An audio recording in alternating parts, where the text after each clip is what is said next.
საღამოშვიდობის ეთერშია მთავარი 9-ზე. ბატა იაკობაშვილთან და დიკო ჯოჯოასთან ერთად. და მთავარი არხის ჯგუფები წარმოგიდგენენ ჩვენს გამოშვებაში. ქარელის ცენტრიდან 10 წლის მოზარდის გატაცებას სცადეს. მამა საჯარო მოხელია.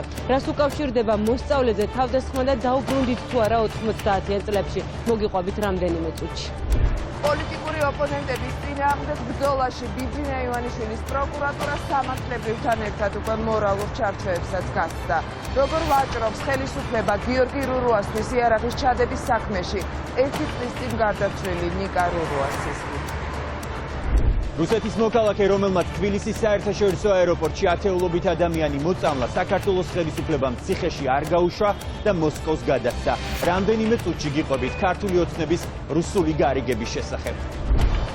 ექიმები ახალ წელს ხელფასის გარეშე ხვდებიან, კლინიკები გეგმიურ ოპერაციებს აღარ აკეთებენ. ჯანდაცვის მინისტრმა მთავარი კარდიოლოგიური კლინიკები გაკოტრების პირას მიიყვანა. ეკატერინე ტიკარაძის შურის ძიებას უკვე პაციენტების ჯანმრთელობა და სიცოცხლე ეწირება. ბაკის ქუჩებში კახიკალაძე 12,000 ლარიან სკამებს გავს. რატომ იხდის თბილისის მერი? ყავის ფეშენებელური ავეჯის ფას. ხის სკამებში ამას მოგიყვებით რამდენიმე წუთში.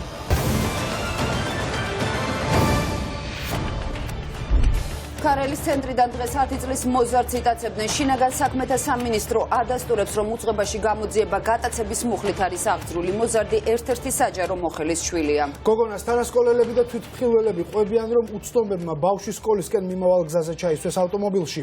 პოლიციამ საქმე გატაცების მუხლით აღძრა და ძიება პოლიციის განყოფილებაში მშობლების თანდასწრებით მცირეწლოვნის გამოკითხვით დაიწყო.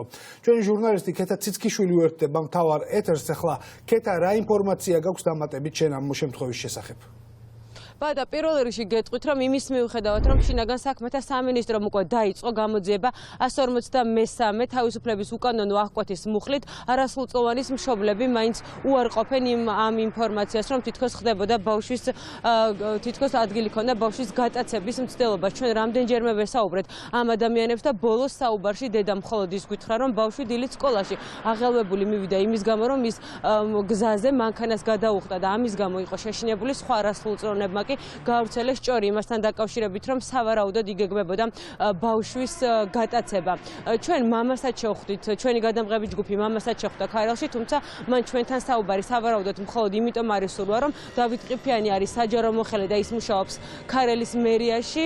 თუმცა ჩვენ გვაქვს დადასტურებული ინფორმაცია იმასთან დაკავშირებით, რომ დავით ყიფიანიც მის არასრულწლოვან შვილთან ერთად უკვე იმყოფებოდა გამოკითხვაზე და ბავშვმა მიაწოდა შინაგან საქმეთა სამინისტროს სრული ინფორმაცია, რაც მოხდა დილით, როდესაც სკოლაში მიდიოდა. ჩვენ ასევე ვესაუბრეთ იმ გიმნაზიის ხელმძღვანელს, მამა სტეფანე კორინთელს, რომელშიც დადის ეს არასრულწლოვანი, ის გვიყვება სრულიად განსხვავებულ ვერსიას და გვეუბნება, რომ როგორც დედა მას მოუყვა, ბავშვს უბრალოდ რაღაც მოეჩვენა ქუჩაში და ამის გამო იყო შეშინებული და აღელვებული.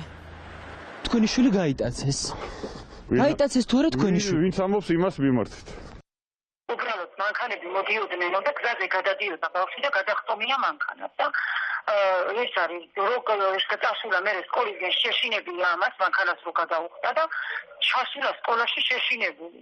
ამ ბავშვებმა თვითონ ეს შეშინებული რო ნახეს ეს ბავშვი მასაკლის გავრცელა 1000 ჭორი. ჭორის გამო დაიწყო გამოძიება ქალბატონი. ჯერ დაიწყეს ხალხო არ ვიცი რა გამოძიება დაიწყეს. თვალ გავერკვევი ერთი რა ინფორმაცია რა გამოძიება დაიწყო. აღელვებული იყო თავიდან რაღაცა და რაღაც შეებს გავში და მე დედამისო დელაპარაკ და მადრი გამოუშვეს მოვიდა და დედა მითხრა რომ არა რაღაცა შეიძლება რაღაცა რა ვიცი ხა პატარა ბავშვია და რა ვიცი რაღაცა მოიჩვენა და რაღაცა იმას, რასაც არ ადასტურებენ არასრულწლოვანის მშობლები, გვიყვებიან ქარელის მცხოვრებლები და ასევე ამავე გიმნაზიის მოსწავლეები. ისინი კონკრეტულ ადგილზეც მიგვითითებენ, სადაც ეს შემთხვევა მოხდა და გვიყვებიან, როგორ ჩაისვეს არასრულწლოვანი ძალით მანქანაში. აი აქ არხებთან რა მანქანაში ჩასის რა და ზუსტად არ არის დადგენილი მოიტაცეს თუ სპეციალურად ჩაუდგა. უბრალოდ თქვენს ბავშვი გაიტაცეს. მე რომ მოიკითხეთ რა არ ვიცი, მე ვმუშაობ, გაგემუშაობ და არ გასულვარ და ანუ ამბობდნენ რომ გაიტაცეს. ხო, ასე თქვენს დილით. ვიღაც ბავშვი გაიტაცეს, ეს მოვკარიყური უბრალოდ და ეხლა ეს დაძაბული გრაფიკი გვაქვს, ვეღარ ჩავეცი იმას სადღაც ზემოთ. გიმნაზიელმა ბავშვმა თქვა, რომ მოიტაცეს ვიღაც.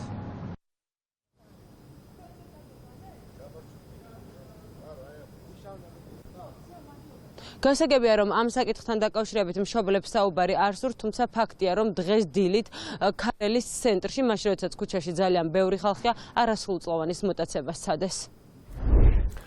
დიდი მადლობა, ქეთაციცკიშვილი საუბრობდა ქარელში ბავშვის გატაცების მცდელობის დეტალებზე. როგორ გაურიგდა საქართველოს ხელისუფლება რუსეთს კიდევ ერთი მტკიცებულება ექსკლუზიურად მთავარში.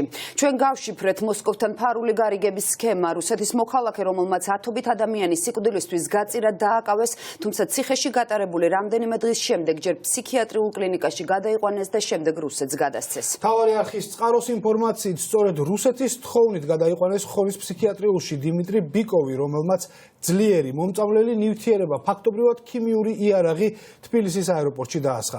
რუსეთის მოქალაქის მიერ ჩადენილი უმძიმესი დანაშაული ბოლომდე გამოძიებული არ არის. შესაბამისად, ხელისუფლებას არ დაუდგენია, როგორ შემოიტანა საქართველოში ბიკოვმა მასობრივი განადგურების იარაღი. ჩვენი ჟურნალისტი ვასილ დაბრუნდაშვილი მუშაობდა თემაზე და ის მთავარ ეთერს უერთდება. ვასილ, დავიწყოთ ქიმიური ექსპერტიზით, რომლის შედეგები ჩვენთვის გახდა ცნობილი, რა წერია დასკვნაში და თუ აკეთებს განმარტებას ხელისუფლება, რატომ გადასცა უმძიმეს დანაშაულში ბრალდებული ბიკოვი რუსეთს. დიმიტრი ბიკოვის საქმესთან დაკავშირებით არანაირი განმარტება საქართველოს ხელისუფლებაში არ კეთდება, უფრო მეტიც ჩვენ ბიკოვის საქმეზე ვკითხეთ იუსტიციის მინისტრს თიაწულუკიანი აცხადებს, რომ ამ საქმეს ის საერთოდ არ იცნობს. ცოტა ხნის წინ კი მთავარმა არხმა მოიპოვა ქიმიური ექსპერტიზის დასკვნა. ამ დასკვნაში კი ნამდვილად წერია, რომ აეროპორტში გამოყენებული ნივთიერება, რომელიც რუსეთის მოქალაქემ გაუშვა, ნამდვილად არის იპრიტი, თუმცა დასკვნაში მითითებული არ არის და გაცემული არ არის. მთავარ შეკითხვაზე პასუხი შეუძლია თუ არა ამ ნივთიერებით მოწამლას ადამიანი მიიყვანოს ფატალურ შედეგამდე. დასმულ კითხვაზე დასკვნაში წერია, რომ შესაბამისი ექსპერტიზა ვერ ჩატარდა და ასევე შეიძლება ითქვას, რომ შეგნებულად არ ჩართეს ამ საქმეში ლუგარის ლაბორატორიის ექსპერტები, რომლებიც შესაბამის ექსპერტიზულ დასკვნებს დადებდნენ ამ საქმესთან დაკავშირებით.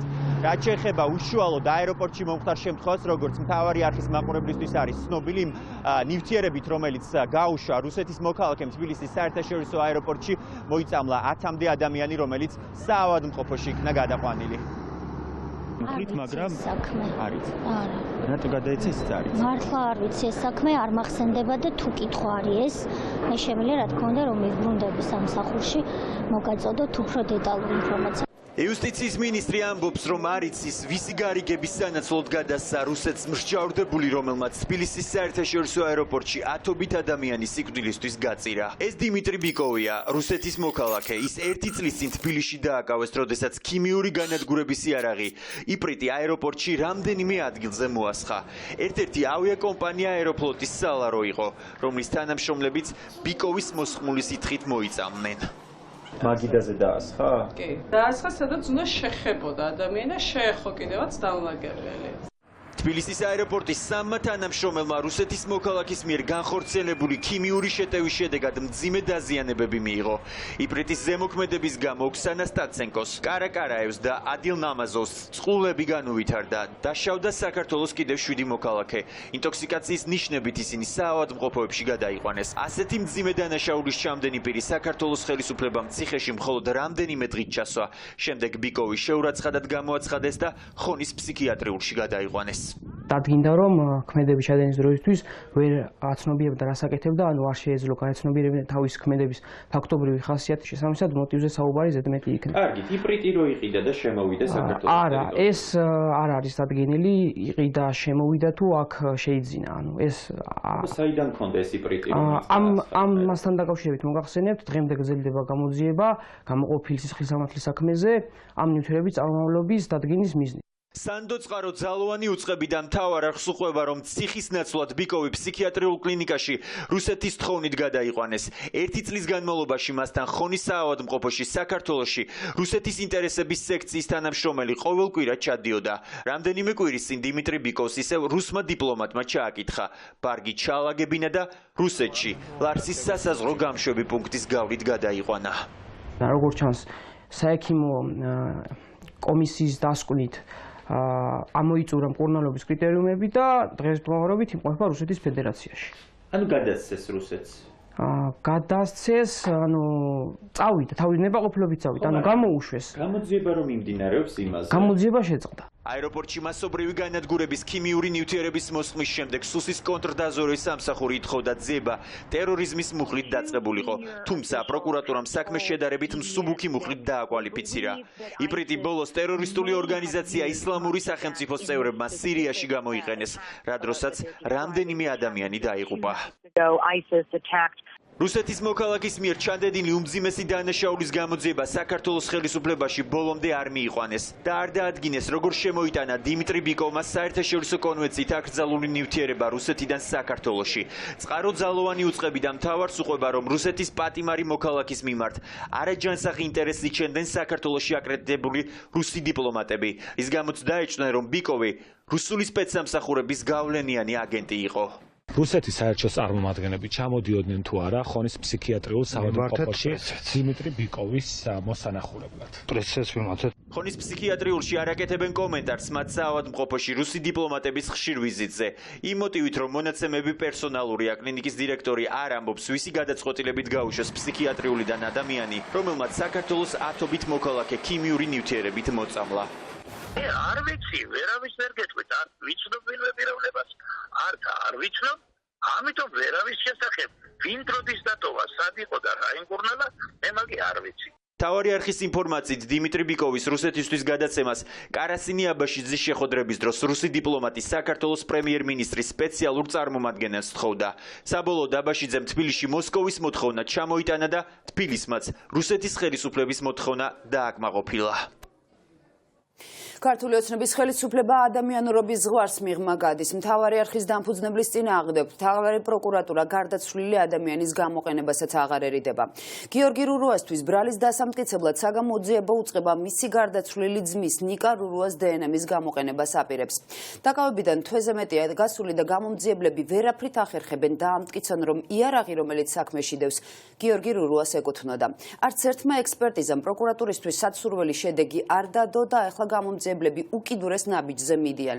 მათ არქივიდან გარდაცვლილი პოლიტიკოსის ნიკა რურუას სისხლის ნიმუშის აღება უნდათ იმის დასამტკიცებლად, რომ იარაღზე დატანილი კვალი მის ძმას გიორგი რურუას ეკუთვნის. თამარ ბაღაშვილი უერთდება ახლა მთავარეთ, ერთ და მასთან განვაგრძობთ საუბარს. თამარ, რატომ გადაწყვიტა გამოძიებამ საქმეში გარდაცვლილი ნიკა რურუას დნმ გამოიყენოს?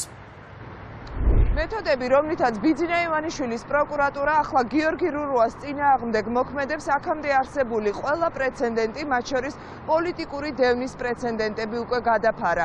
ეს არის შემთხვევა, როდესაც საგამოძიებო უწყება სამართლებრივთან ერთად უკვე მორალურ ჩარჩოებსაც გასცდა. ნიკა რურუას ერთი წლის წინ გარდაცვლილი ნიკა რურუას სისხლით ვაჭრობა საგამოძიებო უწყებამ დაიწყო მას შემდეგ, რაც ეგრეთ წოდებული იარაღის ჩადების საქმეში პრაქტიკულად არც ერთი მტკიცებულება აღარ დარჩა.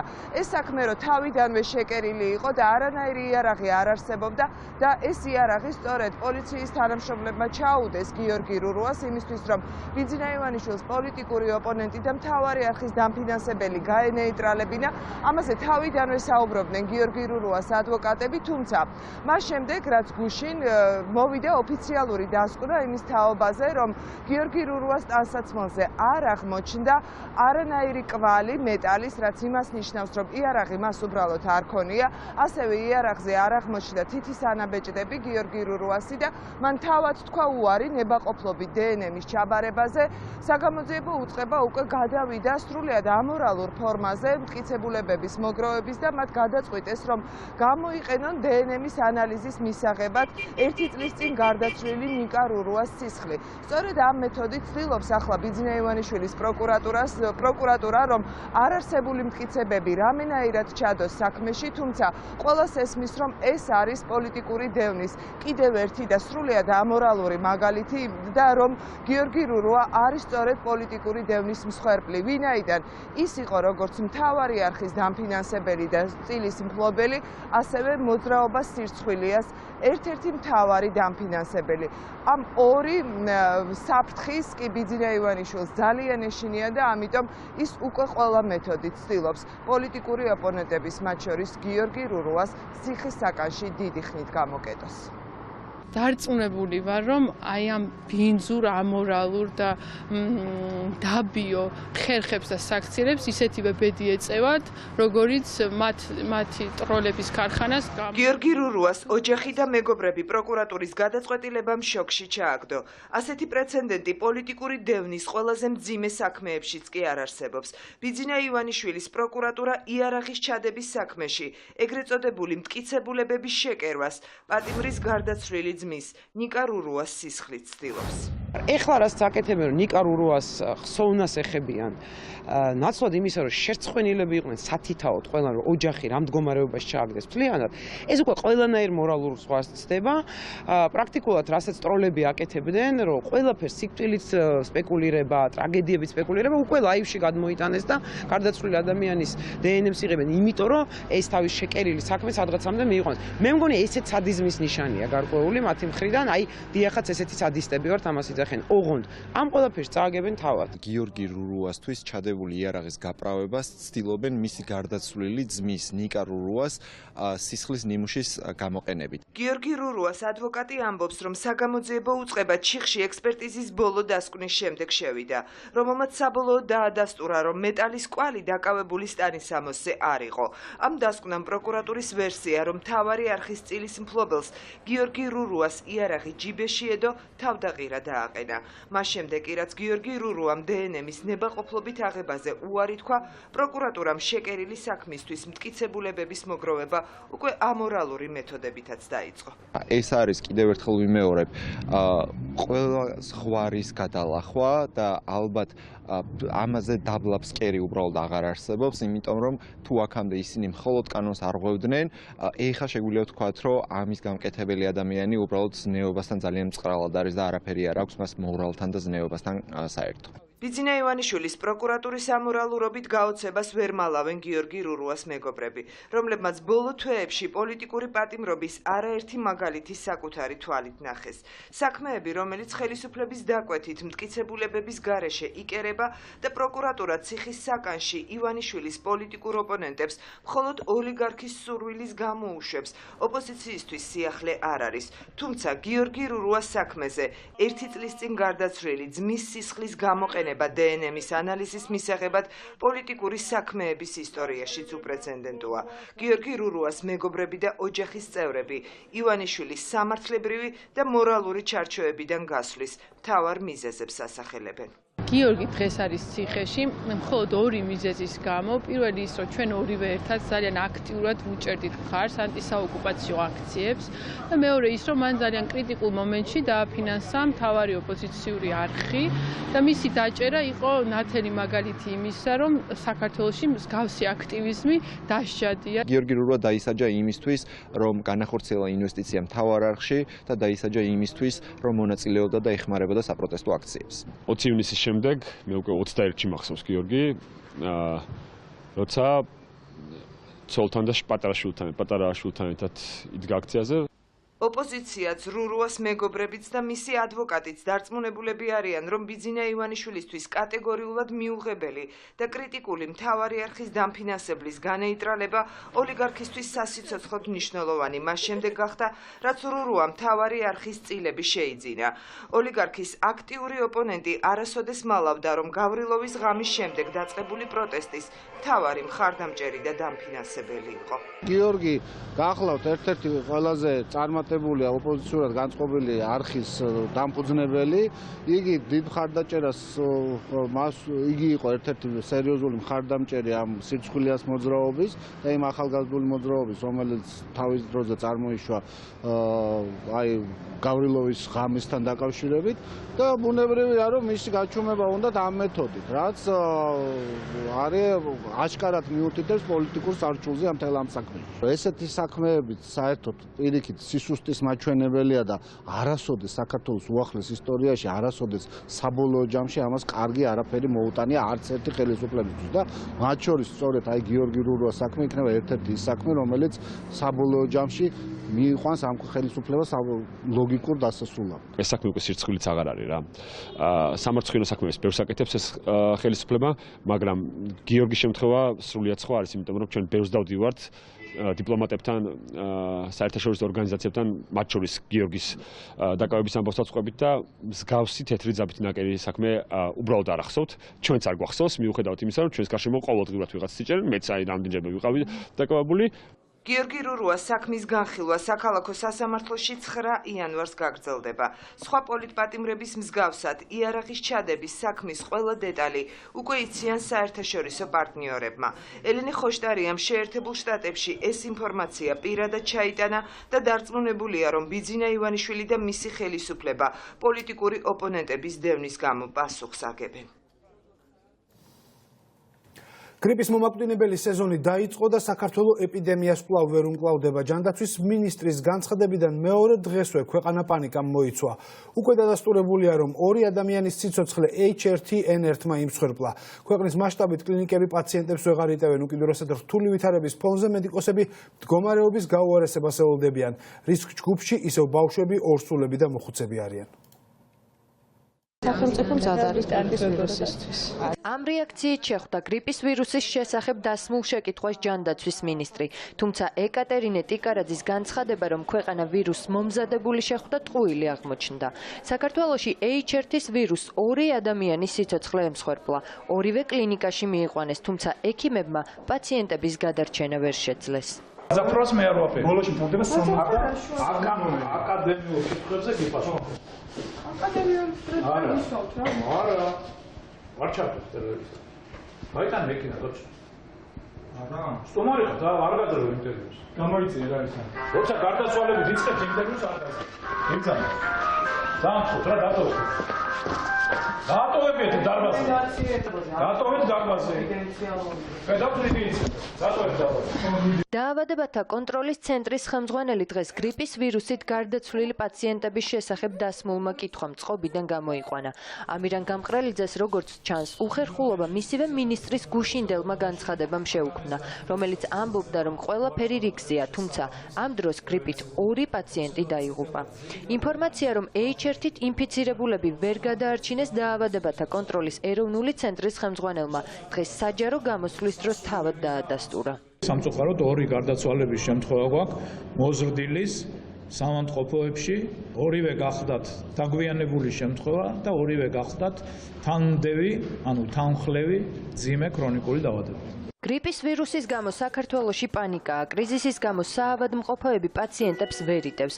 დეკემბრის ბოლო 2 კვირაში მნიშვნელოვნად გაიზარდა მომართვიანობა. პაციენტების მისაღებად კლინიკები დამატებით განყოფილებებს აწყობენ. რისკ ჯგუფებში ბავშვები, ორსულები და მოხუცები არიან. ექიმები ამბობენ, რომ ვაქცინის გაკეთება მოსახლეობამ დააგვიანა, თუმცა ქვეყანა ჯერ ეპიდემიურ ზღვარზე არ მისულა. ვაქცინის აუცილებლობა და გაკეთების აუცილებლობა ეხლა, როდესაც ჩვენ უკვე მესამე კვირაა ქვეყანაში გრიპის შემთხვევების მატება გვაქვს, კატეგორიულად დაგვიანებულია და ამისთვის იდეალური პერიოდი გამეორებ იყო ნოემბრის თვე. ნაწილ პაციენტებს უტარდება კიდევაც ვირუსოლოგიური კვლევა, ზოგი უკვე ვერიფიცირებული დიაგნოზით შემოდის, ზოგთან დასტურდება, მაგრამ ყველასთან ბანალურად არ ტარდება ხოლმე ვირუსოლოგიური კვლევები, მაგრამ კლინიკა იდენტურია თითქმის ყველასთან. არის თუ არა მოსალოდნელი ეპიდემიური აფეთქება სეზონის დასრულებამდე და შეძლებს თუ არა სახელმწიფო გრიპის ვირუსთან გამკლავებას და ფატალური შედეგების თავიდან აცილებას, ეს ჯერჯერობით უცნობია. ივანიშვილების პირადი ექიმის შავი სია ეკატერინე ტიკარაძის პირადი გადაწყვეტილებით ქვეყნის ყველაზე მსხვილ კარდიოლოგიური კლინიკები, სადაც ურთულესი ოპერაციები ტარდება პარალიზების ზღვარზეა. ადმინისტრაცია თანამშრომლებს ხელფასებს ვერ უხდის და იძულებულია მილიონობით ლარის კრედიტი აიღოს. ფინანსური კრიზისი კი სახელმწიფოს მხრიდან დავალიანების გადაუხდელობას მოყვა. ახლა მინისტრ ტიკარაძეზეა დამოკიდებული, რომელი კლინიკა მიიღებს კუთვნილ თანხას და რომელი ვერ. საავადმყოფოები იმდენად მძიმე ვითარებაში აღმოჩნდნენ, რომ იძულებული არიან გეგმიური ოპერაციების შეაჩერონ.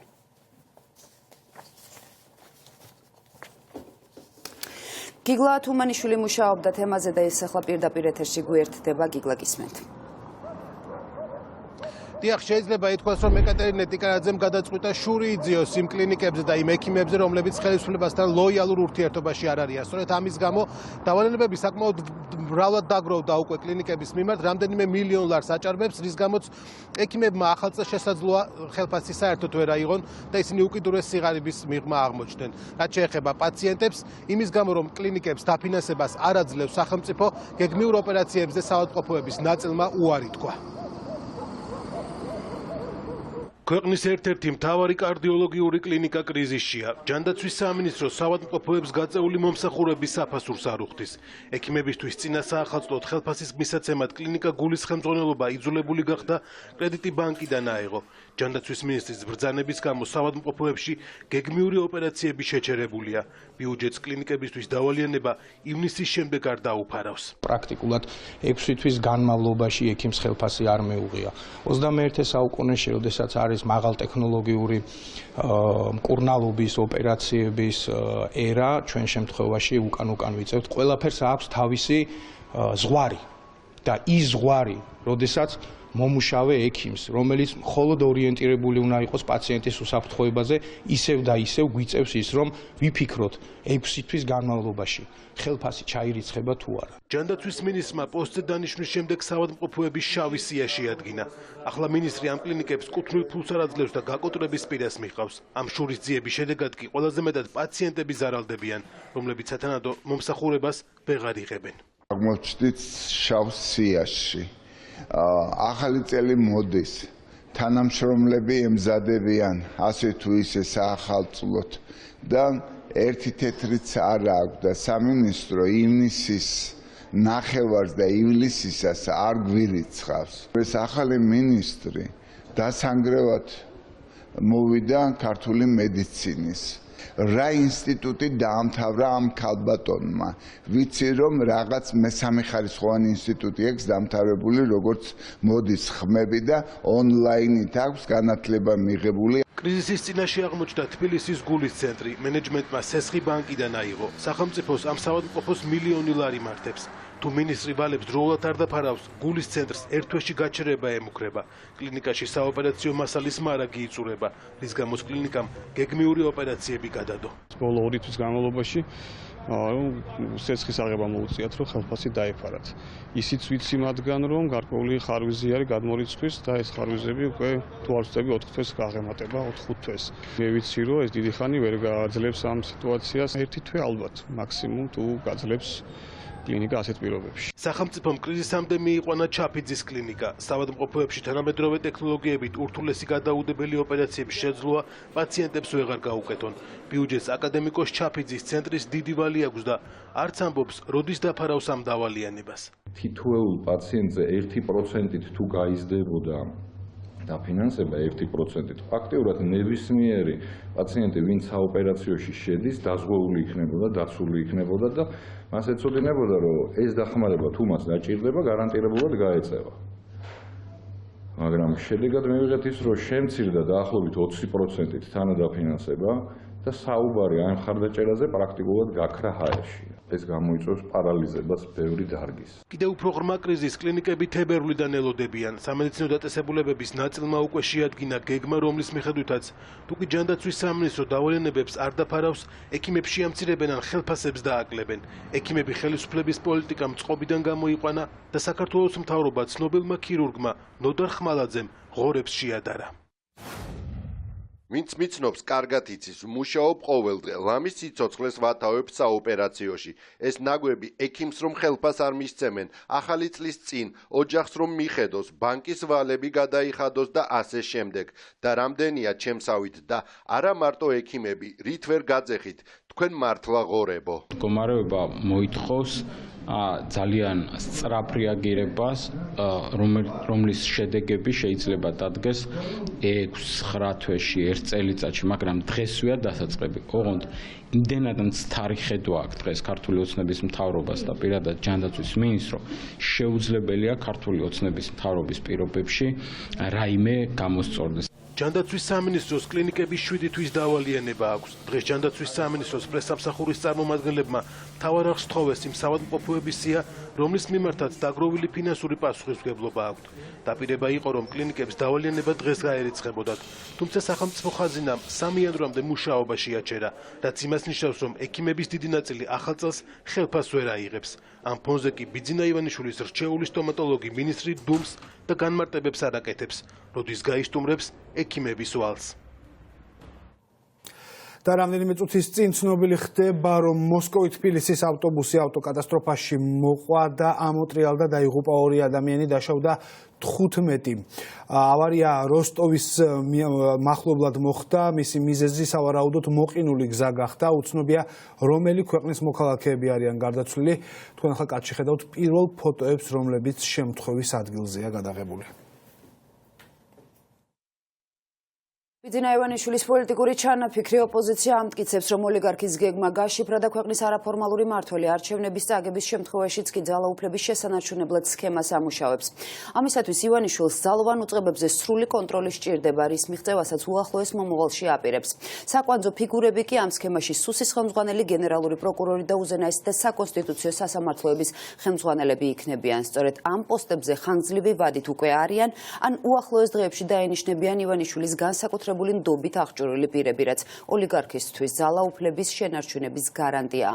მაგრამ ოპოზიცია ამტკიცებს, რომ არჩევნებში გამარჯვებისთანავე ივანიშვილის შექმნილი სქემის დემონტაჟი დაიწყება. მიხეილ სესიაშვილმა შეისწავლა ოლიგარქის სქემის დეტალები და ის ახლა პირდაპირ ეთერში გვერდდება. იმ შემთხვევაშიც კი თუ კი ოპოზიცია არჩევნებში დამაჯერებელ გამარჯვებას მოიპოვებს და ამ შენობაში სადეპუტატო მანდატების უმრავლესობასაც დააკომპლექტებს, ძალაუფლების ყველა ბერკეტს ბიძინა ივანიშვილი მაინც არ კარგავს. მის ხელთ რამდენიმე მნიშვნელოვანი ინსტიტუცია დარჩება, რამდენიმე მნიშვნელოვანი ინსტიტუციის ხელმძღვანელი მის უშუალო დაქვემდებარებაში და მორჩილებაში იქნება. კერძოდ, პირველი და ყველაზე მნიშვნელოვანი ასეთი ინსტიტუტი არის საქართველოს პრეზიდენტი სალომე ზურაბიშვილი კიდევ 4 წლით უნდა დარჩეს ამ თანამდებობაზე, თუმცა ჩვენი ინფორმაციით ივანიშვილს თავად აქვს სურვილი დაიკავოს ეს თანამდებობა და მიიღოს ის მაღალი ხელშეუხებლობის გარანტიები, რაც საქართველოს პრეზიდენტის ინსტიტუტს ახლავს. თან ამის შესახებ ვცვლად რეპორტაჟში, მანამდე კი სხვა ინსტიტუტების შესახებ გეტყვით, რომლის გაკონტროლებას ივანიშვილი კვლავაც შეძლებს. მეორე ყველაზე მნიშვნელოვანი ინსტიტუტი ეს არის უზენაესი სასამართლო, სადაც სულ ცოტა ხნის წინ ბიძინა ივანიშვილისთვის მისაღები კადრები დაინიშნენ და რომელსაც უვადოდ ჩაიბარებს მისი პირადი ადვოკატი.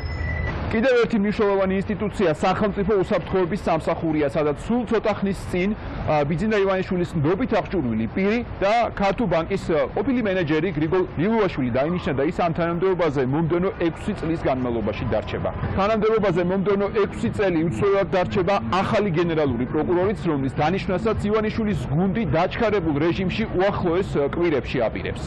და ბოლოს საკონსტიტუციო სასამართლო ამ შემთხვევაშიც ვინ იქნება ამ ინსტანციის თავმჯდომარე ჯერჯერობით არ ვიცით, მაგრამ ვიცით ის, რომ ხელისუფლება და ბიძინა ივანიშვილი ასევე ფორსირებულად გეგმავენ, რაც შეიძლება მალე დაამტკიცონ ახალი თავმჯდომარე, დააკომპლექტონ საკონსტიტუციო სასამართლო და ამ რგოლზეც მოიპოვონ სრული კონტროლი და ძალაუფლება. ბიძინა ივანიშვილის სათადარიგო გეგმა ოლიგარქი ძალაუფლების დათმობას არჩევნების წაგების შემთხვევაშიც კი არ აპირებს. გენერალური პროკურორი, სუსის უფროსი, უზენაესი და საკონსტიტუციო სასამართლოების თავმჯდომარეები. ეს ის საკვანძო თანამდებობებია, რომლის ხელმძღვანელ პირებად მომდევნო წლების განმავლობაში სწორედ ოლიგარქის ნდობით აღჭურვილი პირები დარჩებიან. როგორც ჩანს, ყველაზე ნაკლებად ენდობა ივანიშვილი ქვეყნის პრეზიდენტს. პოლიტიკურ კულუარებში უკვე საუბრობენ, რომ ივანიშვილმა ზურაბიშვილს პოსტიდან გადადგომა მოსთხოვა. ამ კითხვამ უმრავლესობის წევრები განსაკუთრებით გააღიზიანა და მთავარი არხის შეკითხვებს შეგნებულად არ უპასუხეს. შემდეგი კითხვა, თქვენ არ გპასუხობთ შეგნებულად, პრინციპულად, იმიტომ რომ მე მიმაჩნია, რომ თქვენ ხართ მთავარი მატყუარა არხი ამ ქვეყანაში. შესაძლოა თუ არა სალომე ზურაბიშვილმა დატოვოს თანამდებობა და შეიძლება თუ არა მომდევნო კანდიდატი იყოს ბიძინა ივანიშვილი. თქვენ სვავთ ახლა კითხვებს, რომელზეც მე იტყვით, რომ გაურბის ამ კითხვებს, კი არ გაურბივარ მე კითხვებს. შეგნებულად და პრინციპულად მთავარი მატყუარა არხის ძალიან დიდი ბოდიში კოლეგებთან, მაგრამ თქვენ ხართ პარლამენტის დეპუტატი და გეკითხებით, ვინ ირჩევს საქართველოს შემდეგ პრეზიდენტს მოქმედი კონსტიტუციით. აუცილებლად უპასუხებ. თქვენ შეგნებულად რა ინფორმაცია არსებობს ეგეთი დეზინფორმაციის გავრცელების დიდი საამქრო, რომელსაც თქვენი ტელევიზია ემსახურება და ამ საამქროს წამყვანი ბრიგადირები, ყველა იქ ერთად არიან შეკრებილები. ხან სალომეს გადააყენებენ, ხან ბიძინა ივანიშვილს გახდიან პრეზიდენტად და ხან რას მოიგონებენ და ხან რას. კონსტიტუციონალისტების განმარტებით, თუ რაიმე ფორმით ზურაბიშვილი 2020 წლის არჩევნებამდე გადადგება, მაშინ ახალ პრეზიდენტს არა ხალხი, არამედ უკვე 300 ხმოსანი აირჩევს. აქ კი უმრავლესობაში ისევ ქართული ოცნების წევრები იქნებიან. პრეზიდენტის არჩევნები აღარ ჩატარდება პირდაპირ წესით, არამედ უნდა ჩატარდეს 300 კაციანი კოლეგიის მიერ, რომლის შემადგენლობაში შედის 150 პარლამენტის წევრი, აჭარის და აფხაზეთის ავტონომიური რესპუბლიკის წარმომადგენლობითი ორგანოს წევრები და ადგილობრივი თვითმმართველობის წარმომადგენლობითი ორგანოს წევრები.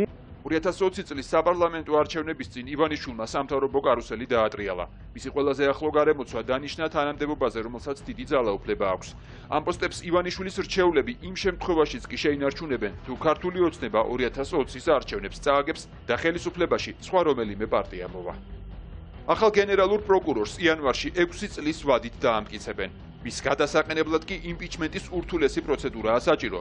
საბოლოოდ პარლამენტში დაწყებული პროცესი საკონსტიტუციო სასამართლომ უნდა დაადასტუროს, სადაც თავმჯდომარედ ასევე ივანიშვილის კიდევ ერთი რჩეული ირაკლი შოთაძე ინიშნება. ივანიშვილის კონტროლის ქვეშ არის უზენაესი სასამართლოც. ახლად დანიშნული 14 მოსამართლე უვადოთ არის გამწესებული და მათ შესაძლებლად ასევე იმპიჩმენტია საჭირო. ოღონდ ამ შემთხვევაში იმპიჩმენტის სანქცია ისევ ივანიშვილის მიერ კონტროლირებადმა საკონსტიტუციო სასამართლომ უნდა გასცეს. საქართველოს პარლამენტი დაიწყებს ამ პროცესს, თუ კონკრეტული თანამდებობის პირების ქმედებაში არის კონსტიტუციის დარღვევის ან შემთხვევა ან დანაშაულის ნიშნები. ასეთ შემთხვევაში საკონსტიტუციო სასამართლოს მიმართავს პარლამენტი, საკონსტიტუციო სასამართლოს დასკვნის საფუძველზე უკვე საბოლოოდ მიიღებს პარლამენტი გადაწყვეტილებას.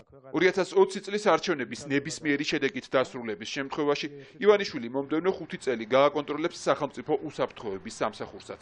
ბოლო სამთავრობო კარუსელის შემდეგ სუსის უფროსის პოსტზე გომელაური ქართულ ბანკის ყოფილმა მაღალჩინოსანმა გრიგოლ ლილუაშვილმა ჩაანაცვლა. ხელისუფლების შეცვლასთან ერთად არ იცვლება სუსის უფროსი და ეს პოსტი ვაკანტური მხოლოდ მას შემდეგ გახდება, რაც პარლამენტი მის უფროს უნდობლობას გამოუცხადებს. ოპოზიციაში დარწმუნებულები არიან, რომ ივანიშვილმა ზუსტად იცის, რომ არჩევნებს აგებს, ამიტომ ცალკეული ინსტიტუციების უზურპაციით ის ძალაუფლების შენარჩუნებას ცდილობს.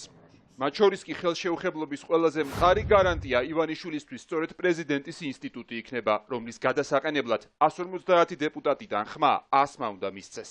ივანიშვილს უნდა რომ თვითონ გახდეს პრეზიდენტი, რომ შეიძინოს იმუნიტეტი, რომელიც გააჩნია პრეზიდენტის თანამდებობას და ძალიან აქტიურად მიდის ამ საკითხის დამუშავება, რომ სალომე ზურაბიშვილი, რომელიც ესეთი ვაგლახით და უბედურებით იქნა არჩეული ამ თანამდებობაზე, ეხლა ივანიშვილის თითის გადაცვენებისთანავე გააგდონ ამ თანამდებობიდან და მოქმედ პარლამენტს არამ ჯერ კიდე რაღაცა ტიპის უმრავლესობა გააჩნია, თავი აარჩევიოს პრეზიდენტად. ჩვენ გვაქვს სახელმწიფოს მიტაცებასთან საქმე ბიძინა ივანიშვილის ხელმძღვანელობით და ერთ-ერთი გამოსავალი არის ის, რომ ქართველი ხალხი ამორჩეველი ამას არ შეეგუოს. ყოველ შემთხვევაში ექნება ბუფერი, რომელიც მის პირად უსაფრთხოებას მაინც უზრუნველყოფს. მაგალითად, მოსამართლე ვახნაძე ან მისი პირადი ხმა ადვოკატი, რომელიც ახლა თავმჯდომარე გახდება თადუმაძე, ყოველთვის უზრუნველყოფს. ეს ესე ფიქრობს, რომ უზრუნველყოფს იმას, რომ მას არ დაიჭერენ, მაგალითად.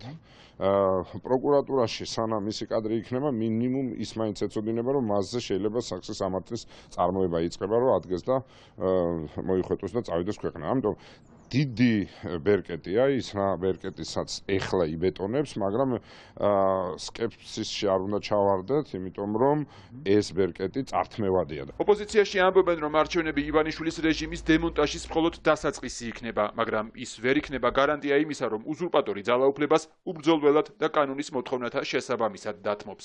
სამოქალაქო სექტორშიც ამბობენ, რომ დღეს სახელმწიფო ინსტიტუციები ერთი კაცის ჯიბეშია, რაც ქვეყნის დემოკრატიის დასასრულს ნიშნავს. ერთი ადამიანი ყველა ინსტიტუტში ნიშნავს ადამიანებს, რომლებიც ანგარიშვალდებული არიან პირადად მის წინაშე, არიან ხშირ შემთხვევაში შეუსაბამო კონსტიტუციისა და კანონის მოთხოვნებთან, მაგრამ ეს ადამიანები ანგარიშვალდებულები და დაქვემდებარებული არიან პირზე, რომელსაც ფორმალურად არანაირი თანამდებობა არ უკავია. ეს არის ჩვენი დემოკრატიისთვის ყოველგვარი, ესე ვთქვათ, ფუნდამენტის მოშლა, ხო? სახეზე გვაქვს სახელმწიფოს მიტაცება და სახელმწიფოს მიტაცება ზუსტად ხდება ისე, რომ ხელისუფლების სხვადასხვა შტოში არიან ადამიანები, რომლებიც პირდაპირ ვალდებულები არიან და ლოიალურები არიან ივანიშვილთან მიმართებაში და შესაბამისად ისინი გააკეთებენ ყველაფერს, რაც არის კონკრეტულად ივანიშვილის ინტერესებში. ივანიშვილი ჩქარობს, როგორც ჩანს, ოლიგარქის თანაგუნდელები მისთვის სასურველი გენპროკურორის და საკონსტიტუციო სასამართლოს თავმჯდომარის დანიშვნას სწორედ იანვრის ბოლომდე აპირებენ. რის შემდეგაც ოპონენტების აზრით, სალომე ზურაბიშვილს უკვე ღიად ეტყვიან, რომ ის უნდა წავიდეს. სირცხვილით როგორ გვილოცავთ ახალ წელს? ამ სიტყვებით მიმართეს ახალგორის მცხოვრებლებმა საოკუპაციო რეჟიმის ლიდერს. ანატოლი ბიბილოვი დღეს ოკუპირებულ ახალგორში ახალი წლის მისაოცად ჩავიდა, თუმცა კულტურის ცენტრში გამართულ შეხვედრაზე მას უხერხული კითხვები დაუსვეს. ადგილობრივ მოსახლეობას, რომელიც უკვე 4 თვეა ტყვეობაში აინტერესებდა, როდის გაიხსნება დანარჩენ საქართველოსთან დამაკავშირებელი გზა. შეხვედრაზე ის ონკოლოგიური პაციენტებით მივიდნენ, ვისაც გადაუდებელი მკურნალობა სჭირდება, თუმცა ჩაკეტილი გადასასვლელების გამო თბილისში ჩამოსვლას ვერ ახერხებენ. შეხვედრის ბოლოს მოქალაქეების დიდმა ნაწილმა დარბაზი პროტესტის ნიშნად დატოვა. ხელისუფლების შურისძიება კრიტიკულ ტელეკომპანიებზე უკვე მეორე დღეა ტელეპირველსა და კავკასიას ინკასო ადევს, რაც ფინანსურ რესურსებთან წვდომა აღარ აქვთ, რაც პატარა არხებისთვის პირდაპირ გაჩერებას ნიშნავს.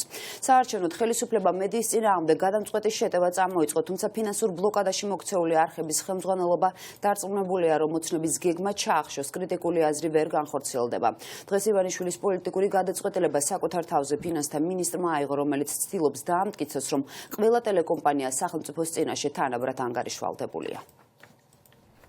თავისუფლებას ინკასო არედება მედიაზე ზეწოლა სირცხვილია. ამ ლოზუნგებით სამოქალაქო აქტივისტებმა დღეს ტელეპირველს და ტელეკომპანია კავკასიას სოლიდარობა გამოუცხადეს. ხელისუფლების გავლენებისგან თავისუფალი ორი ტელევიზია ბიძინა ივანიშვილის გუნდის სამიზნე გახდა. უკვე მეორე დღეა კავკასიას და ტელეპირველს ინკასო ადევს და დაბლოკილი აქვთ წვდომა საბანკო ანგარიშებზე. არც მალავან, აი ესე გამოვიდა ფინანსთა მინისტრი, ერთდღიანი ცინიკური ვადა მისცეს და აბსოლუტურად არაფერს არ ამბობენ მაგალითად იმედზე, რომელსაც ბევრად უფრო დიდი ვალიც აქვს, ამიტომ ღიად გადავიდნენ ისინი კანონდარღვევებზე და დემოკრატიის მსხვერპლზე და ამაზე მიიღებენ ღიად კიდევ უფრო ძლიერ პროტესტს. ქართული ოცნების ხელისუფლება ცდილობს, რომ კრიტიკული მედია გააჩუმოს და ეს ხელწერა ბოლოს 7 წლის განმავლობაში არის წმინდა ქართული ოცნების ხელწერა, როდესაც ჟანგბადს უკეტავენ ისეთ მედიას, რომლებიც სვამენ კრიტიკულ კითხვებს და არიან დაუნდობლები ქართული ოცნების ხელისუფლების შეცდომების მიმართ. როდესაც ტელეკომპანიებს, რომლებიც არიან შენს მიმართ კრიტიკულად განწყობილი, მას ადებ ინკასოს და უქმნი ყველანაირ პრობლემას, რომ დაიხუროს და ჯიბეში ჩაიდო და ამავდროულად იმ ტელეკომპანიებს, რომელიც შენს ნარატივს ავრცელებს, ხელისუფლების ნარატივს ავრცელებს, აი ამ ტელეკომპანიას პირიქით სათათბურე პირობებს უქმნი, ეს არის შერჩევითი სამართალი და არასწორი.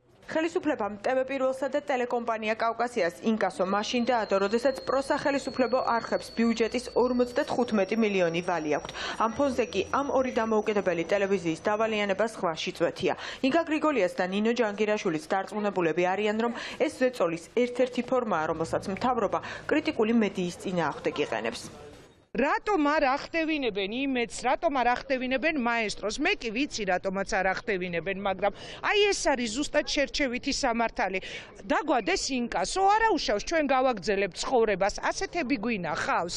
უფრო მაგრად ვიმუშავებთ, უფრო კარგად ვიმუშავებთ და მე ჩემ ჟურნალისტებს იმ დღეს ვუთხარი, რომ გიხაროდეთ ხალხო, როდესაც ჟურნალისტები არ უყვარს ამა თუ იმ ხელისუფლებას, როდესაც ხელისუფლება თქო თქვენთან თავს ვერ გრძნობს კომფორტულად, გიხაროდეთ, ესე იგი თქვენ ჯერ უნდა დასრულებთ თქვენს მოვალეობას. მე მაქვს ერთადერთი კითხვა ამ ეტაპზე, რატომ არ ადევს ინკასო იმედის ანგარიშებს და მაესტროს ანგარიშებს, რომელსაც პასუხს არავინ არ ამბობს. მათ მე მგონი უნდათ რომ რუსთავიორზე კრიზისის დემონსტრირება გააკეთონ, ფინანსური კრიზისის, რომ რაც შეიძლება უმტკივნელოდ დახურონ მე, რომ ისე არ გამოვიდეს, რომ აი ივანიშვილმა ჩაიგდო ხელში და აღარ ჭირდებოდა და დახურა, იმისთვის ჩაიგდო პრინციპში, რომ დაეხურა.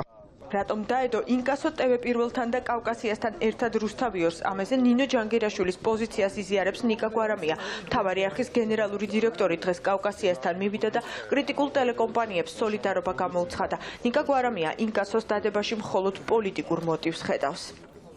მე ვუკავშირებ ტელეკომპანია რუსთავიორის წინააღმდეგ მიმართულ აქციას პირველ რიგში.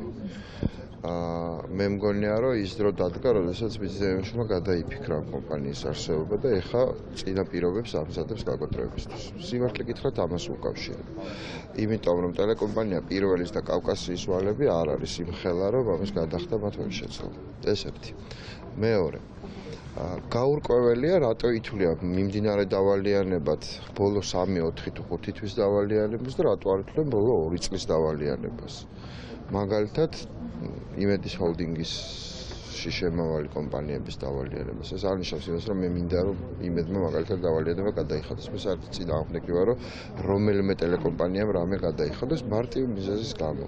ტელეკომპანიები ამ დღეში ჩავარდნილი არიან პირველი იმის გამო რომ ქვეყანამ თავის რეგულაციებით შეგნებულად რუსთავიორის წინააღმდეგ მაშინ, მაგრამ ყველა დაზარალდა საბოლოო ჯამში დაანგრია სარეკლამო ბაზარი. მეორე, ქვეყანა ჩამორჩენილი ქვეყანა გახდა ეკონომიკური თვალსაზრისით და ამან კიდევ უფრო დაამძიმა მდგომარეობა. TV პირველი და კავკასია ამ დროისთვის ვერანაირ ფინანსურ ოპერაციებს ვეღარ ასრულებენ. ეს კი პატარა ტელევიზიისთვის გაჩერების ტოლფასია. ამბობენ, რომ მაუწყებლობას არ შეწყვეტენ. სადამსჯელო ღონისძიება კრიტიკული ტელევიზიების მიმართ დღეს თავის თავზე აიღო ფინანსთა მინისტრმა. ვანო მაჭავარიანმა კომენტარი BMG-ს მისცა და ინკასოს დადებაში პოლიტიკური მოტივი გამორიცხა. და ეს მივიღე მე პირადად ეს განწყობილებას. ხო, მაგაზე იყო საუბარი, რომ არასდროს არ დამთავრდება ეს ისტორია. დამერწმუნეთ, არასდროს არ დამთავრდება ეს ისტორია.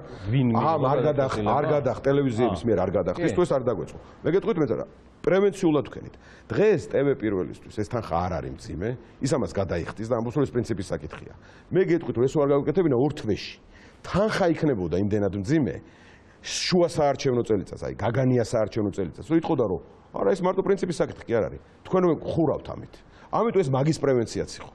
შესაბამისად, ამაში ერთმნიშვნელოვნად თელესურული პასუხისმგებლობით ვიძახი, რომ პოლიტიკური ელემენტი არ არის ერთი იოტის ოდენაც. კავკასიისა და TV პირველის მხარდასაჭერად დღეს პოლიტიკოსებიც იდგნენ. ხელისუფლების ოპონენტებმა ფინანსთა სამინისტროს სადამსჯელო ქმედება რუსული მეთოდებით ბრძოლას შეადარეს. ეს ხელისუფლება თავის ზნეს არ იცვლის და იკბინება რა და ახლა უნდა რომ კავკასია ან დავით აქუბარდია ან ნინო ჯანგირაშვილი გააჩერონ და ამათ ვერ გააჩერებს გერმანული დივიზია, ხო ბიძინა კი არა. ამიტომ ეგ არის რა, საახალწლო ის არის, რა ქვია, სურპრიზები პარანოის შედეგად მიღებული გადაწყვეტილებები. ეს არ მეტი აფერი. ცალსახა არის, რომ ეს არის ამ შემთხვევაში გაფრთხილება ან ყურის აწევა ტელევიზიების, იმიტომ რომ ერთდღიანი ვადა რა მის გასაკეთებლად. ჩემი აზრით არის თავისთავად უკვე ამის შემცველი, იმიტომ რომ როდესაც რაღაცას ავალებ, ერთდღიანი ვადის მიცემა ფაქტობრივად ქვეყნის კანონმდებლობაში ფაქტობრივად არსად არ გვხვდება. ფინანსთა მინისტრი ინკასოდ დადებულ ტელევიზიების ხელმძღვანელებს ხვალ ფინანსთა სამინისტროში შეხვდება. სწორედ ამ შეხვედრაზე გაირკვევა, როდის მოიხსნება ფინანსური შეზღუდვები TV პირველისა და კავკასიისათვის. საახალწლო ნაძვის ხე ისევ თბილისელების ყურადღების ცენტრშია. რესპუბლიკის მოედანზე უამრავი მნახველი მიდის, მაგრამ ადამიანებს მთავარი საახალწლო ატრიბუტით ტბობის ნაცვლად ის აინტერესებთ, მართლა უღიმღამოა თუ არა ჩვენი ნაძვის ხე. მხოლოდ ერთი ადამიანი კახაკალაძე ამბობს, რომ მოსწონს საკუთარი ტრენდული შენაძენი და დოკუმენტებით დასტურდება კიდეც, რომ მერმა ჯერ კიდევ ზაფხულში მილანში სწორედ ასეთი ნაძვის ხე შეუკვეთა, მილიონიც გადაიხადა და ახლა ოპოზიცია ეჭვობს, რომ კალაძემ ამ საქმიდან წილი მიიღო და სოლიდური თანხა მიისაკუთრა. მეჩხერი ნაძვის ხე გაცვენილი წიწვების ეფექტით თბილისელებს 1 მილიონი ლარი დაუჯდათ. ნაძვის ხე ალვისხის სილუეტით დედაქალაქში თითქმის არავის მოსწონს. ერთი ადამიანის კახაკალაძის გარდა. ყოველდღიურად მოვდივარ ხოლმე ვათვალიერებ თუ როგორ მიდის სამუშაოება. მოგწონს სოფელი? კარგია, უბრალოდ ნაძვის ხე არის საკმაოდ მეჩხერი. მე ვიცი რომ თქვენ არ მოგეჭირათ და გაბრაზდით რა. როგორ გიგად, საიდან იგონებთ ხოლმე ამ ტყუილებს? ან რატო იგონებთ? სატენდერო დოკუმენტაცია სწორად იყო შემოსული. გაერთეთ, ახალი წელია, ისიამოვნეთ.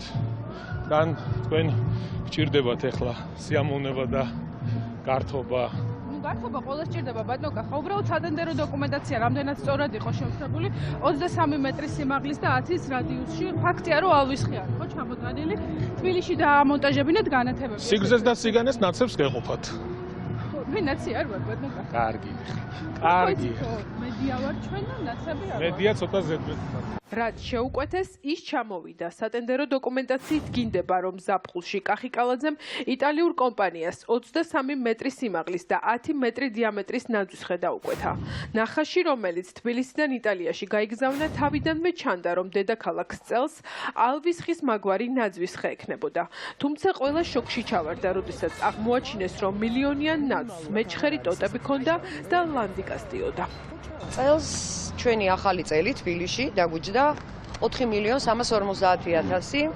აქედან იტალიურ კომპანიას, რომელმაც დაგვასაჩუქრა ამ ნაძვისხით, გადავუხადეთ 3.261.000.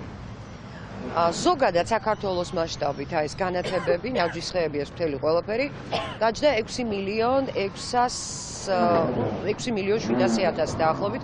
მე ვფიქრობ, რომ საკმაოდ ძვირად ღირებული ახალი წელი მოვიდა. და ეს კიდევ ერთი დადასტურება რამდენიმე გარემოების. რა თქმა უნდა, ახალი წელი შესანიშნავია. აი ეს პლანეტები, რუსთაველის მოედანი, ღამით გაჩახჩახებული თბილისი, მაგრამ რამდენად შესაბამისია ეს თანხა იმ მდგომარეობის, რომელშიც ჩვენი მოსახლეობა იმყოფება, ეს ცოტა ძნელი საკითხავია. წელს თბილისის საახალწლო მორთულობაზე მერმა კალაძემ ხალხის ბევრი ფული დახარჯა. მილიონი ნაძვისხეში გადაიხადა. რუსთაველის გამზირზე იტალიიდან ახალი სანათების ჩამოსატანად კი ჯამში კიდევ 3 მილიონი ლარი. ყველაფერი მილანში შეუკვეთა და ოპოზიციასაც ეჭვი აქვს, რომ იტალიელი მეგობრების დახმარებით წილი ბიუჯეტის ფულიდან თავადად შეხვდა. აი ამ სიმაღინჯესში ჩემს უკან დგას 996.853 ლარი გადაიხადა ბიუჯეტიდან. კახიკალაძემ ეჭვი მაქვს სახლში ბევრად უკეთესი ნაძვისხე, ვიდრე ეს ხა არ ვიცი, ნაძვისხეს არა, უფრო ალვის ხეს უფრო გავს. მართლა გულწრფელად გეუბნებით, რომ ალვის ხეს შეხედულება უფრო აქვს, რომელიც აი შემოგთავაზეს, რომ არის ნაძვისხე, ხო? არ ვიცი, აქ ადამიანები ისთვის შეიძლება მოვიდეს, ალბათ ნახოს როგორი არ უნდა იყოს ნაძვისხე. კახიკალაძემ თავისი კონტაქტების გამო მილანიდან ჩამოგვიტანა ეს მილიონიანი ნაძვისხე.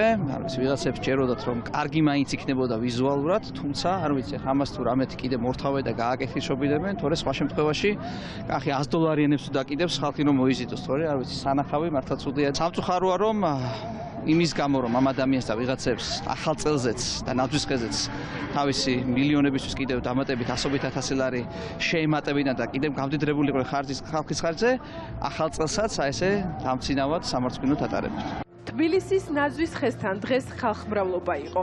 ადამიანების დიდი ნაწილი აქ იმისთვის მოვიდნენ, რომ ენახათ ინტერნეტში გავრცელებული ფოტოები, მითი იყო თუ რეალობა.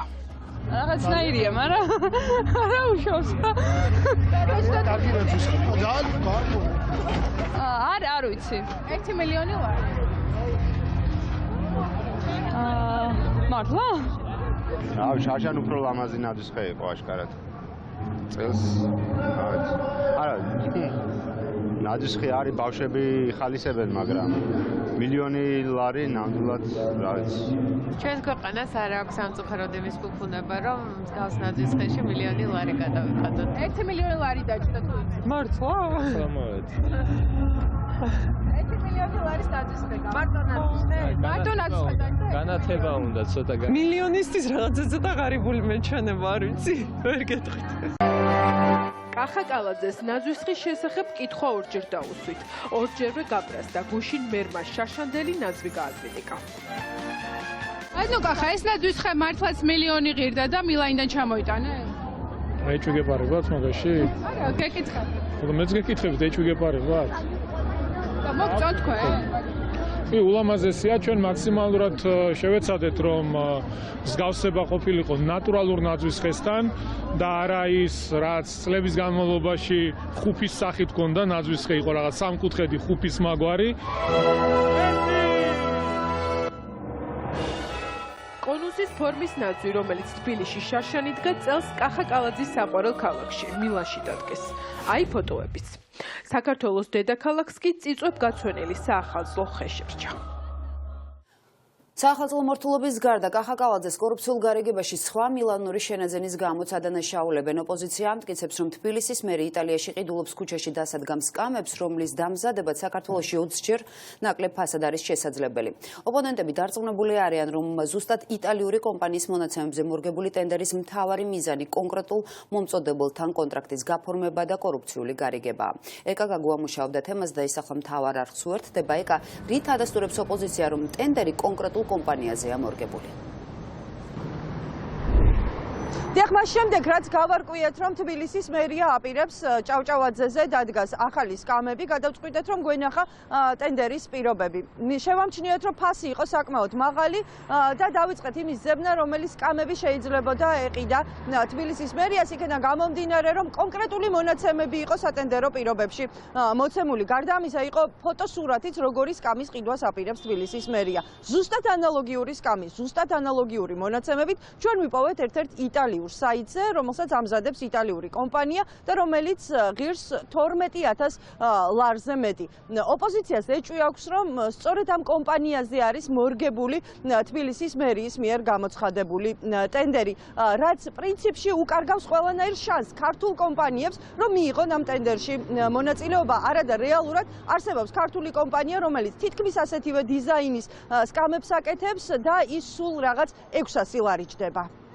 ეს ორი სკამი თითქმის ერთნაირია. ერთადერთი სხვაობა ფასია. პირველ ფოტოზე იტალიური წარმოების სკამია, რომელიც 12,125 ლარი ღირს. მეორეზე ქართული სულ რაღაც 600 ლარად. კახაკალაძემ რატომღაც არჩევანი პირველ იტალიურ დიზაინით შექმნილ სკამზე გააკეთა. ჯამში 1,800,000 ლარის ღირებულების იტალიურ სკამებს ის ვაკეში ჭავჭავაძის გამზირზე დადგამს.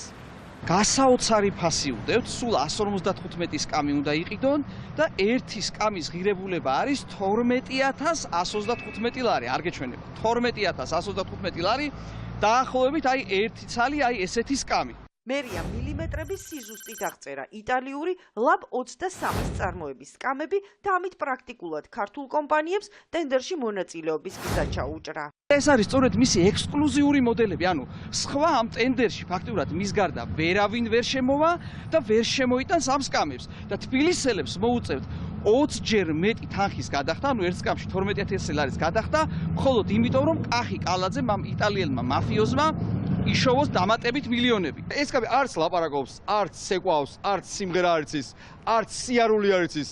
შესაბამისად, მარტივი და ლოგიკური კითხვა გვაქვს. სად მიდის დედაქალაქების ბიუჯეტი? თავის ფულით კი არ ყიდულობს, რომ სახში კი არ უნდა ეს სკამები. ბიუჯეტის ფულით ჩემი, თქვენი მოქალაქების თანხით ყიდულობს, მილიონობით ლარს იხდის და საბოლოო ჯამში რა გამოდის? ბიუჯეტს ეზიდება მილაჟი. ეს ქართული კომპანია აჩისარის ვებგვერდია. მისი სკამების ფასი 250-დან 1,400 ლარამდე მერყეობს. მაგალითად, ეს ქვის სკამი, რომელიც ბათუმის ბულვარში დგას, აჩისარმა დაამზადა. თუმცა რატომ არ ენდობა ქართულ მწარმოებლებს მერი უცნობია. სკამების შეძენა მოხდება ტენდერით, გვეყოლება ტენდერში გამარჯვებული კომპანია, ჩვენთვის მთავარი და მნიშვნელოვანი არის ხარისხი.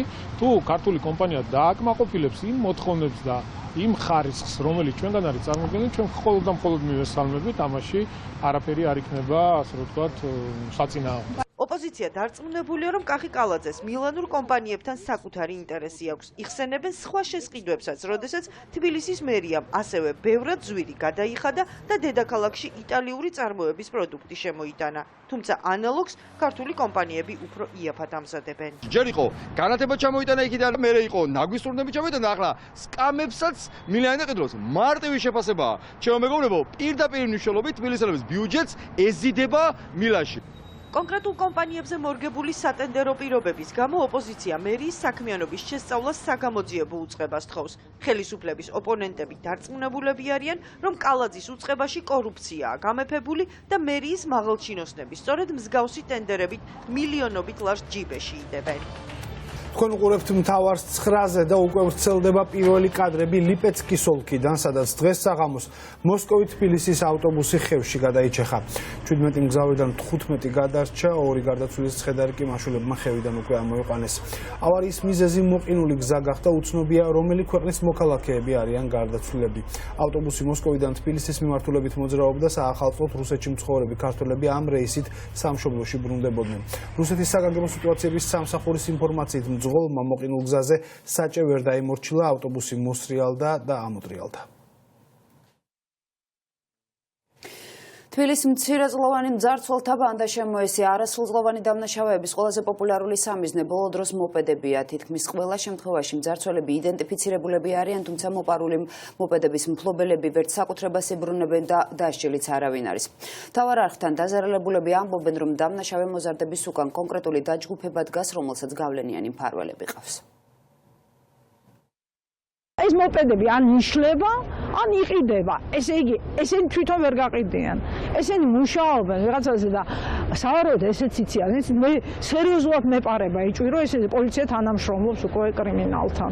ათობით მოპედი თბილისის ქუჩებიდან ყოველდღიურად ისე იკარგება, რომ მათი პოვნა ვეღარ ხერხდება. ელისო ასათიანს ბოლო 1 წლის განმავლობაში მოპედი მესამედ მოპარეს. ქურდის ვინაობა დადგენილია, მაგრამ არასრულწლოვანთა მართლმსაჯულების კოდექსის გამო მას ვერ სჯიან. ახალგაზრდა ქალი ფიქრობს, რომ ეს მხოლოდ ბავშვის ნამოქმედარი არ არის და მის უკან კონკრეტული დაჯგუფება დგას. მისი თქმით, პოლიცია კრიმინალებთან თანამშრომლობს. მძღოლები ამბობენ, რომ თბილისის ქუჩებში 90-იანი წლები დაბრუნდა.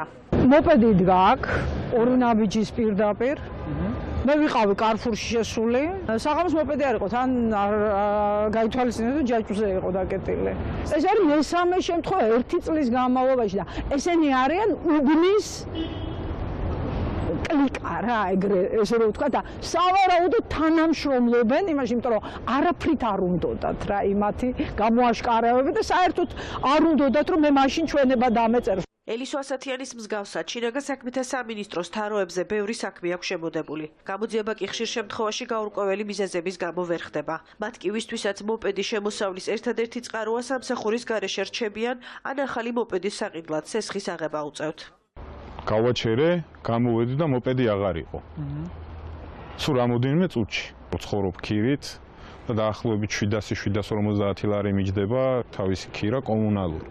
ქირას როგორ გადავიხდი, ეგ უკვე არ ვიცი. სამსახურის გარეშე დავრჩი, ჩემი ძირითადი შემოსავალი და მთავარი შემოსავალი რაც იყო ვოლტის ხელფასი, გამომუშავება, ეგ დავკარგე. გიორგი სიმონიშვილს 1050 ლარის სესხება მას შემდეგ მოუწია, რაც აგვისტოში მოპედი სამუშაო საათებში მოპარეს და სამსახურის გარეშე დარჩა. ახლა მოპედი სახლის მესამე სართულზე ახავს და ჯაჭვით მოაჯირზე აბამს. თუმცა თავს დაცულად მაინც არ გრძნობს. გიორგის საქმეც უკვე 5 თვეა გამოუძიებელია. ამ მოპედს ვაჩერებ მესამე სართულზე კორიდორში კარებთან რომ დაზღვეული ვიყო. მანდაც არ ვარ თავდაცული, რადგან მე როდესაც ძინავ შეიძლება ნებისმიერ დროს მოვიდეს ადამიანი მესამე სართულიდან პრობლემოდ წაიყვანოს ჩვეულებრივად. ხშირი შემთხვევა არის უკვე, ანუ გახშირებული ფაქტი არის, როდესაც სკუტერს იპარავენ, თუნდაც დაბმულ მდგომარეობაში, ან უბრალოდ გაჩერებულ მდგომარეობაში. მთავარი არხის თანამშრომელს ლაშანაკაიძეს მოპედი რამდენიმე თვის წინ მოპარეს. პოლიციელებმა კი ოქმის შედგენისას უთხრეს, რომ სჯობდა არ ეჩივლა. ლაშამ გამოძიების დაწყება მაინც მოითხოვა, თუმცა მის საქმესაც მტვერი დაედო.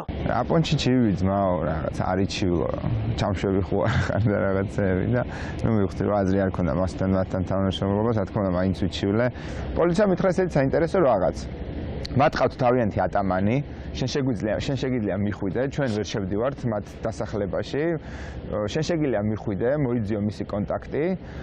და ეგრეთ წოდებული ვაზრატი გააკეთებინო შენი სკუთერისო. კიდე მიმდინარეობს გამოძიება, მაგრამ მგონია რომ უკვე ეს საერთოდ ამდენი მტვერი ადევს. მთავარი არხი დაინტერესდა, რამდენად შესაძლებელი იყო საბუთების გარეშე მოპედის ან სკუტერის ბაზრობაზე ჩაბარება. თბილისის ერთ-ერთ ყველაზე ცნობილ ავტონაწილების ბაზარში გვითხრეს, რომ მოპედის ჩაბარება მხოლოდ პირადობის მოწმობის საშუალებით შეიძლებოდა და მისი ნამდვილი ფლობელის ვინაობის გადამოწმება არც არავის ევალება.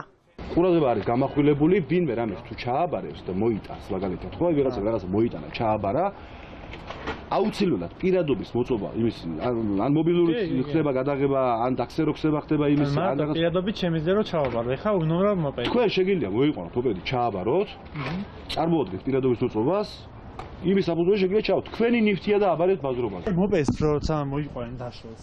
აი რა საბუთებს ხო ხოლმე რომ პირადობით დამტრეული და იმას პირადობით ვიბარებთ. პირადობით სხვა საშუალება არ არსებობს იდენტ.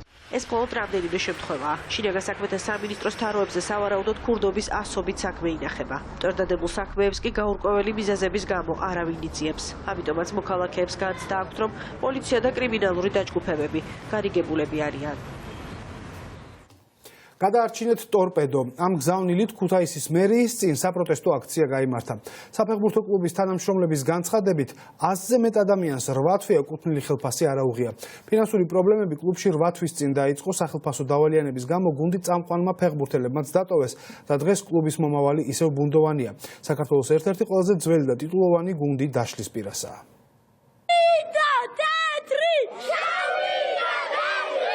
შავი და თეთრი ტორპედოს გულშემატკივარის ტრადიციული შეძახილია, თუმცა დღევანდელ ვითარებაში კლუბის ყოფნა უფრო შავ ფერებში შეიძლება იქნას აღწერილი.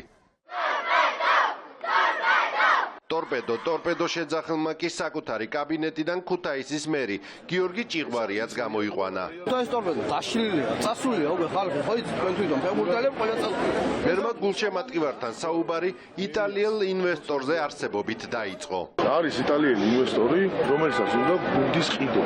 პირველი ორის მერე აპირებს ჩამოსვლას და პირდაპირ გითხრა, არანაირი, არც მართვა მინდა, არც არაფერი, მხოლოდ და მხოლოდ მინდა ყიდვა. როგორც ჩანს, ინვესტორი ტორპედოს ბოლო ხსნაა, თუმცა არსებული ინვესტორის არც გულშემატკივარს ჯერა. ამის მარტივი მიზეზი კი ისაა, რომ ტორპედოს გულშემატკივარი რამდენჯერმე უკვე მოატყუეს.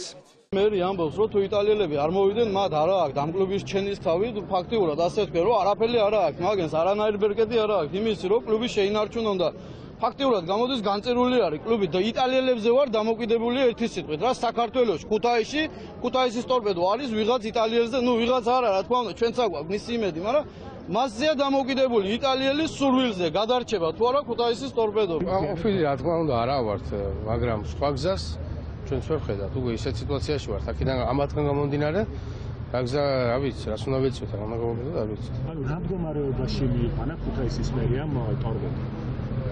ესენი როგორაც ამბობენ, არაფერი პასუხისმგებლობა ამათ არ ქონიათ დღემდე.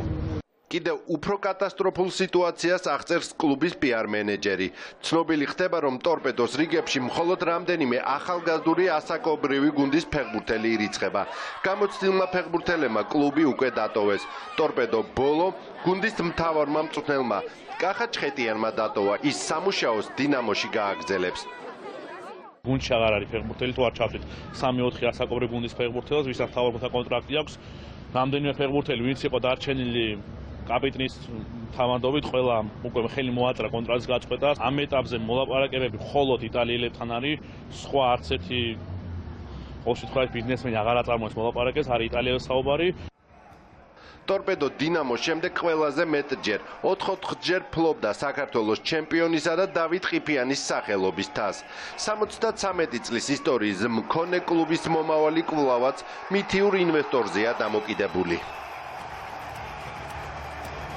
ასეთი იყო დღევანდელი დღე და მთავარი 9-ზე თქვენ წინ გადაცემა თქვენი ხმა გელოდებათ, ჩვენ კი ხვალამდე გემშვიდობებით. ახლა